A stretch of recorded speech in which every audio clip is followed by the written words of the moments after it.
आज का जो बेटा हमारा टॉपिक रहेगा बीएसटी का, वो रहेगा कम्युनिकेशन। कम्युनिकेशन को हम हिंदी में संचार कहते हैं। और आपको बिल्कुल पता है कि कम्युनिकेशन क्या होता है। मैं आपसे बात कर रहा हूँ, ये भी कम्युनिकेशन है। आप मेरे से बात कर रहे हैं, ये भी कम्युनिकेशन है। हम एक दूसरे से बात करते हैं, ये भी कम्युनिकेशन है। तो आपके आसपास जो भी चीज़ें होती हैं, जहाँ आप इस तरीके की कोई भी चीज़ देखते हैं, जहाँ लोग अपने आप को अभिव्यक्त कर रहे होते हैं, अपनी बात को रख रहे होते हैं, किसी की बात को सुन रहे होते हैं, ये सारा का सारा कम्युनिकेशन होता है। और कम्युनिकेशन कभी टू वे होता है और कभी वन वे भी होता है। कई बार आप अपने आप से भी बात करते हैं, आपके दिमाग में भी कई बार बहुत से थॉट्स आते हैं, आप कई बार अकेले बैठ के भी बहुत कुछ सोचते हैं। तो वो जो आपका सोचना होता है, that is a one way communication. उसको हम इंट्रा पर्सनल कम्युनिकेशन भी कहते हैं। अगर आप किसी से अपनी बात रख रहे हैं, लिखित में या मौखिक, ये कम्युनिकेशन लिखित भी होता है और मौखिक भी होता है। जब आप अपनी बात रखते हैं किसी को, तो वो इंटरपर्सनल हो गया।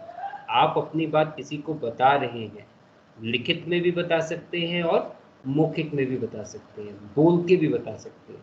तो कम्युनिकेशन वन वे भी होता है, टू वे भी होता है, इंटरपर्सनल भी होता है और इंट्रापर्सनल भी होता है। इंट्रापर्सनल की बात है जब हम अपने आप से बात करते हैं, जब हम अपने दिमाग में बहुत से ख्यालों को लेके आते हैं।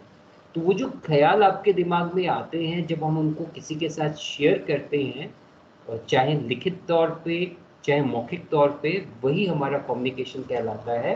तो communication is a process of exchange of ideas and information among the people to create common understanding. कहने का मतलब ये है कि हम कोई भी जानकारी हो सकता है साझा कर रहे हैं, कोई भी आइडिया हो सकता है हम किसी से साझा कर रहे हैं, लेकिन हमारा ये कुछ करने का क्या उद्देश्य होता है कि दूसरा इंसान उसको वैसे ही समझे जैसा हम उसको समझाना चाहते हैं। कम्युनिकेशन तब फेल्ड होता है, कम्युनिकेशन तब ज़ीरो माना जाता है, जब हम कुछ कह रहे हैं और दूसरा उसको समझ ही नहीं पा रहा है, तो उस कम्युनिकेशन का कोई फ़ायदा नहीं है। तो अफेक्टिव कम्युनिकेशन बहुत ज़्यादा ज़रूरी होता है। और अफेक्टिव कम्युनिकेशन का मतलब ही होता है कि हम अपनी बात दूसरे तक रख सकें और उस दूसरे की बात को हम खुद भी समझ सकें। तो that is the meaning of communication. Communication में 7 एलिमेंट्स होते हैं, जो कि कम्युनिकेशन का प्रोसेस भी है। जो आपकी स्क्रीन में पहले 7 पॉइंट दिख रहे हैं, that is a steps in communication process. और अगर हम एलिमेंट्स की बात करें तो इसमें एक और आप एलिमेंट जोड़ सकते हैं, दैट इज़ अ नॉइस। तो पहले हम प्रोसेस को डिस्कस करेंगे। जो प्रोसेस में स्टेप्स आते हैं, they are only the elements of communication. तो पहला जो स्टेप आता है कम्युनिकेशन में, वो आता है सेंडर। सेंडर होता है सोर्स ऑफ कम्युनिकेशन। अभी अगर हम आज की क्लास की बात करें, तो I am an source of communication, clear. तो I am an sender now, अभी मैं कुछ आपको बता रहा हूँ, तो आई एम एन सेंडर। तो sender is a source of communication, जहाँ से किसी सूचना का संचार होता है। इसके बाद मैं आपके साथ क्या साझा करने की कोशिश कर रहा हूँ, कुछ मेरे पास इंफॉर्मेशन है। सेकंड कम्युनिकेशन में जो ज़रूरत होती है वो इंफॉर्मेशन की होती है, डाटा की होती है, मैसेज की होती है, फीलिंग्स की होती है। अब उन फीलिंग को हमें साझा करना है, तो वो सेकंड कंपोनेंट या सेकंड एलिमेंट ऑफ कम्युनिकेशन होता है मैसेज। ये हो सकता है आपके दिमाग में चल रहा है, आप जो बात बताना चाहते हैं आपके दिमाग में है, लेकिन दिमाग से आपको उसको धरातल पे तो उतारना पड़ेगा।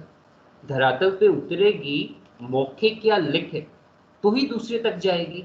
तो उसको मौखिक और लिखित बनाने को ही हम क्या कहते हैं, इनकोडिंग। जो आपके दिमाग में थॉट है, जो आपके दिमाग में जानकारी है, जो आपके दिमाग में सूचना है, जो आप किसी को देना चाहते हैं, उसको आप मौखिक या लिखित करेंगे। मौखिक या लिखित करने के लिए किन्हीं शब्दों का इस्तेमाल करेंगे, कुछ पिक्चर्स का आप इस्तेमाल कर रहे हो सकते हैं, कुछ जेस्चर्स का आप इस्तेमाल कर रहे हो सकते हैं, ताकि आपने जो जानकारी देनी है वो दूसरे व्यक्ति को समझ आए। उस जानकारी को सरल बनाने के लिए जिन शब्दों का, जिन चित्रों का, जिन हाव भाव का आप इस्तेमाल करते हैं, वो आपकी इनकोडिंग कहलाती है। इसके बाद आपके पास सूचना तैयार है, उसको आपने बना लिया है मौखिक या लिखित। अब आप चाहते हैं कि वो रिसीवर तक पहुंचे, जहां आप उसको देना चाहते हैं, जिसके साथ आप उसको साझा करना चाहते हैं। तो उसके लिए आपके पास जो माध्यम रहते हैं, उन माध्यम्स को हम कहते हैं मीडिया एंड चैनल। पहला माध्यम रहता है फेस टू फेस, जैसे कि मैं आपसे बात कर रहा हूँ, यहाँ भी जरूर एक इंटरनेट माध्यम है। अगर इसको हम हटा दें, हम सामने बैठ के बात करें, तो face to face is one media और channel. Internet is a channel जिसमें आपके पास फेसबुक है, जिसमें आपके पास ये सोशल नेटवर्किंग साइट्स हैं, ट्विटर्स है, इंस्टाग्राम है, या फिर ये जो आपके ऑनलाइन टीचिंग के जो प्लेटफॉर्म्स हैं, ये भी एक माध्यम है। फोन कॉल्स तो आपके माध्यम है ही।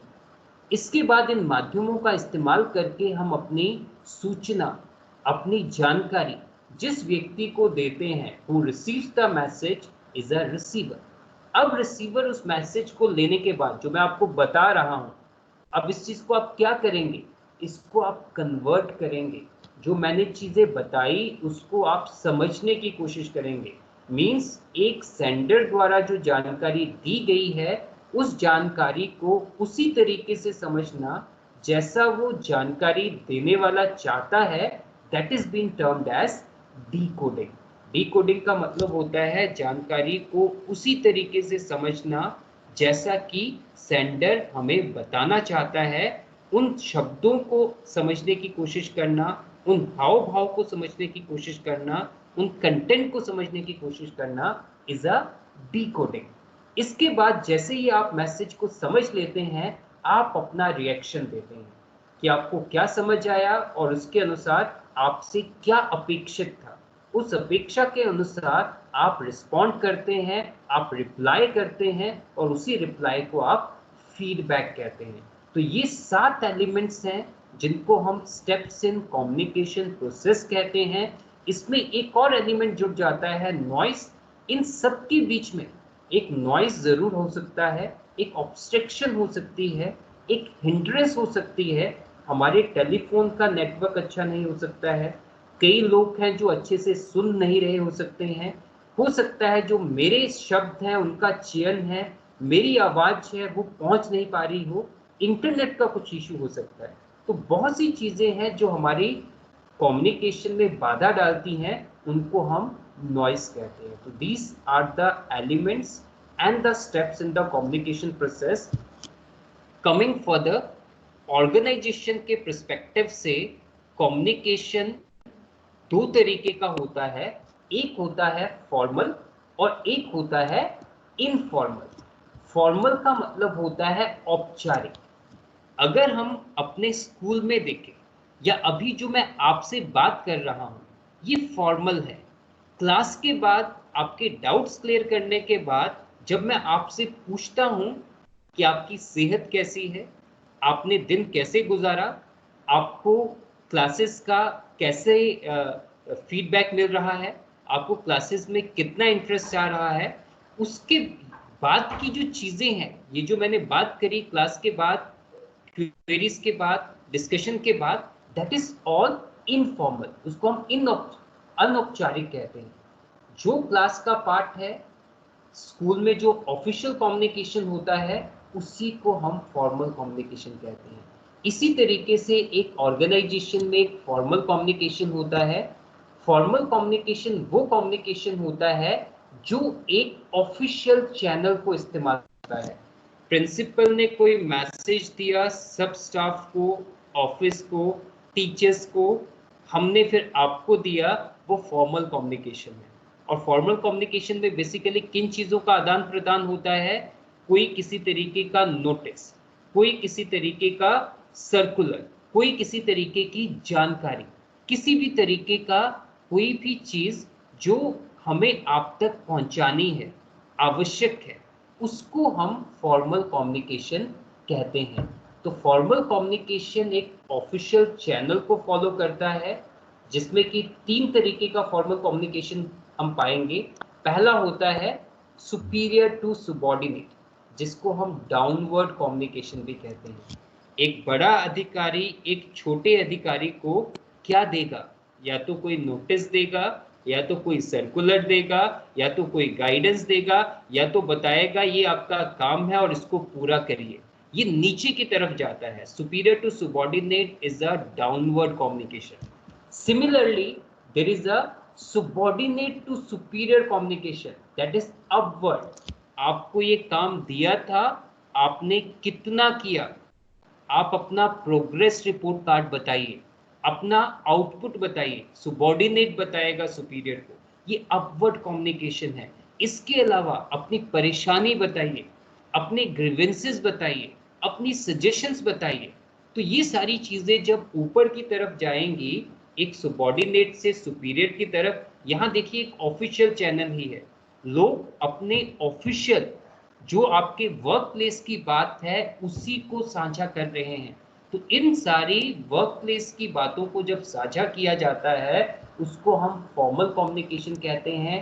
ये डाउनवर्ड हो सकता है, ये अपवर्ड हो सकता है, और दूसरा ये सेम लेवल का भी हो सकता है। This communication can be among the same level of managers और employees, which you can term to be a horizontal communication. एक प्रोडक्शन मैनेजर एक मार्केटिंग मैनेजर के साथ हो सकता है डिस्कशन कर रहा है कि आपका प्रोडक्ट कैसा बनना चाहिए, इसकी डिलीवरी किस तरीके से दी जाए, इसकी पैकिंग का क्या पैटर्न रहे, इसका डिजाइनिंग क्या हो। ये सारी बातें जब एक लेवल के लोग दूसरे लेवल के लोगों से बात करते हैं, पर इसमें भी aspect is official only, that is all been term to be a formal communication.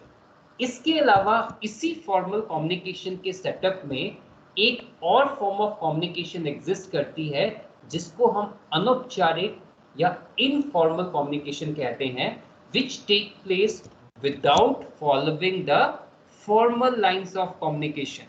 यहाँ पे कोई formal line of communication flow नहीं होता है। एक सुपीरियर सुबॉर्डिनेट या सुबॉर्डिनेट सुपीरियर या सेम लेवल का कोई यहाँ पे लेना देना नहीं है।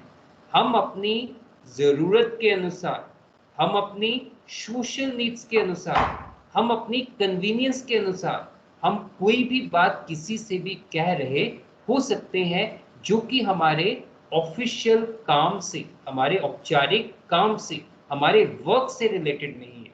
अदर देन वर्क जो भी बातें डिस्कस होती हैं, जो भी एक्टिविटीज परफॉर्म होती हैं within the organisation, that is all informal communication.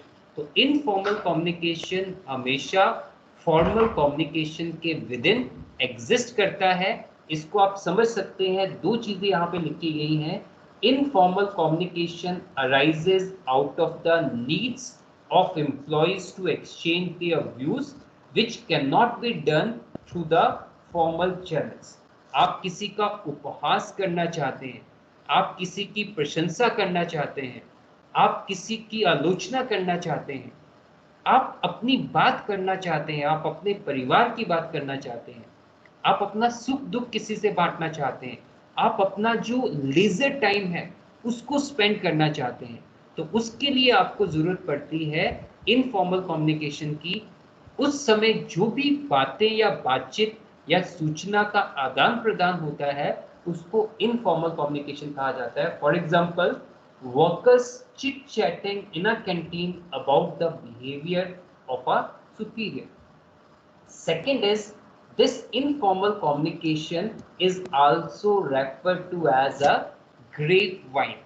जैसे आपके अंगूरों का गुच्छा होता है ना, जो किसी भी तरफ फैला होता है, ये इनफॉर्मल कम्युनिकेशन का भी कोई फ्लो नहीं है। ये किसी भी तरफ जा सकता है। आप किसी की चुगली, किसी की शिकायत, किसी का उपहास, किसी का मजाक किसी से भी कर सकते हैं बिना किसी लेवल को देखे हुए। यहाँ उपहास की बात ही नहीं है, प्रशंसा की बात भी है।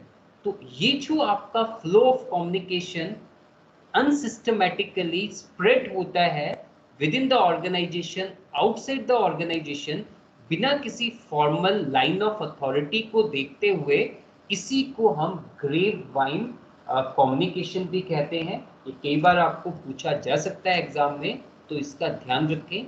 इस इनफॉर्मल कम्युनिकेशन के दो पॉजिटिव एस्पेक्ट्स हैं आपके सामने। इसमें इंफॉर्मेशन बहुत जल्दी आगे फैलती है, इससे मैनेजर को भी एक पता लगता है कि सबॉर्डिनेट कैसा सोचते हैं और जो उन्होंने पॉलिसीज बनाई हैं उनमें कितने बदलाव की और किस तरीके के संशोधन की आवश्यकता है। इसके अलावा इसके कुछ नकारात्मक एस्पेक्ट्स भी हैं, नेगेटिव एस्पेक्ट्स भी हैं। काम जरूर सफर होता है, मजदूर, वर्कर, एम्प्लॉय काम करते करते भी सोशल हो सकते हैं, जिससे एक्सीडेंट हो सकते हैं, काम सफर हो सकता है, प्रोडक्टिविटी रिड्यूस हो सकती है। और ये एक ऐसा मैकेनिज्म है जिसके थ्रू बहुत सी अफवाहें, रूमर्स फैलती हैं। कई बार कुछ चीजें ऐसी होती हैं जो सत्य नहीं होती हैं, लेकिन इनफॉर्मल कम्युनिकेशन उसको आग, जैसे एक जंगल में आग फैलती है, उसकी तरह फैला देता है। तो this are the types of communication, formal and informal. This is all for today's class. Thank you very much.